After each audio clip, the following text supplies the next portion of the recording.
What's up, everybody? This is Steven Palomino for the MDF1 Project 3 review. I'm just going to go over the questions here and answer some questions about the project here. This is my project. It is a app that finds the closest cup of coffee. It doesn't just search for coffee shops, it'll search for anything with cafe or coffee in the title.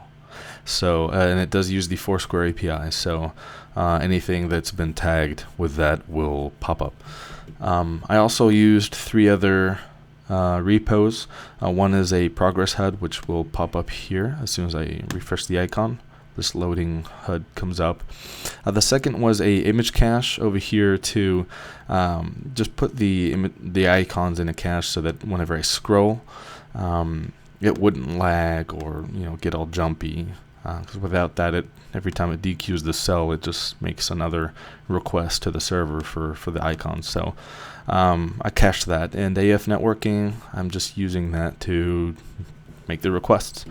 So that's what I did. If we drill down here to one of the coffee shops, it'll show up. The pin shows the title. Opening in Maps will actually open in Maps. This works on my phone. I've actually tried it, so that's cool. Going back, if you go to all businesses, again, it shows you all the businesses, and I've enabled the location, so you can always go in and see where you want to kind of look. If you've got to be over here, you can kind of tell which coffee shop's closer. And I wish I had time to kind of figure out how to put the icon here to make that go straight to Maps, but did not have time, so I didn't. Going through to the next question, I'll show you what I did for my code. It's pretty simple. Most of it takes up room from the AF networking Foursquare pulling stuff. So before the view loads, I do a few things, setting the background image, changing the tint, navigation, stuff like that. Then once you push the icon to refresh, that's where all the magic happens, and it starts pulling stuff. The view did load actually. Before you push the icon, it will gather your location and feed that into the URL that you get the Foursquare info from. So it'll get your latitude and longitude, and it uses that to kind of find shops near you. So I pulled that in first before you push the button, and as soon as you push the button, it starts pulling all that information. So that's where all this is. You're making a request. Then you kind of start the AF networking operations, and it serializes all the JSON for you, so you just have to load it into a dictionary, and it takes care of everything for you.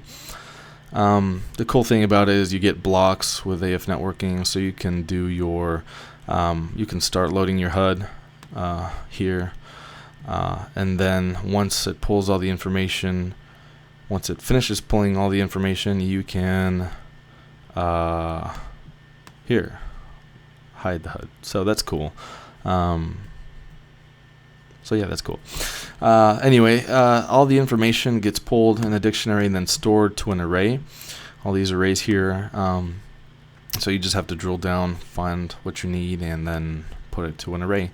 I've got a few different things here that kind of, like the miles, for example, will convert, because it comes through as meters on the Foursquare API. So it's just convert it to miles.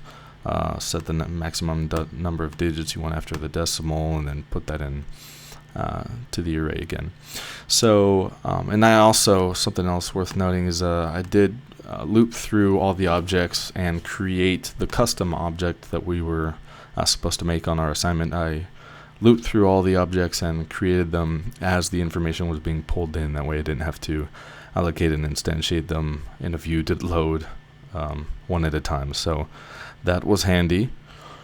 Other than that, everything else is very standard. The sulfur road index path is just pulling the index path from each of the arrays, and it's the same as we've always done. And so and here's where the image cache comes in. It's just pulling the image from the array, and then it also lets you put in a placeholder for when it's loading, but it's like literally a split second. So unless you've got hundreds, it's not a problem. So that was super useful. And then finally, the prepare for segue, I've got the details and the all businesses. So I'm just passing those. If it's the details, it'll pass some information. If it's the businesses, it'll pass the other information. So I'm just passing those objects through that way. So that's cool. Quickly with the details and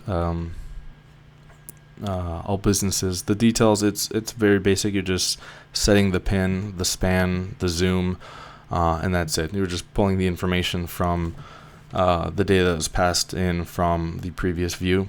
And the same thing with all businesses. You're just setting that same information and putting the pins there. So that's what I did. And what I could have done better, I think I really would have liked to spend more time on the UI and just kind of designing it out, because I like to make this at least presentable in a portfolio or something. So, I'm satisfied, but I'm not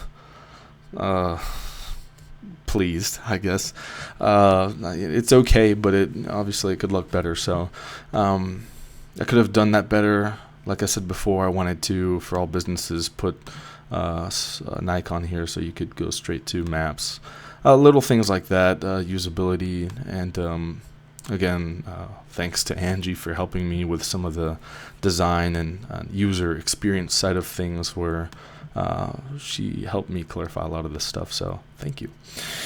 Other than that, the usual with the code, just trying to make it look as neat as possible, as readable as possible. I always look for ways to improve and try to clean things up or make things a little friendlier. So other than that, it was a very fun, awesome week of exploring and learning how to do stuff, and there were tears and laughter heard throughout. So it was great.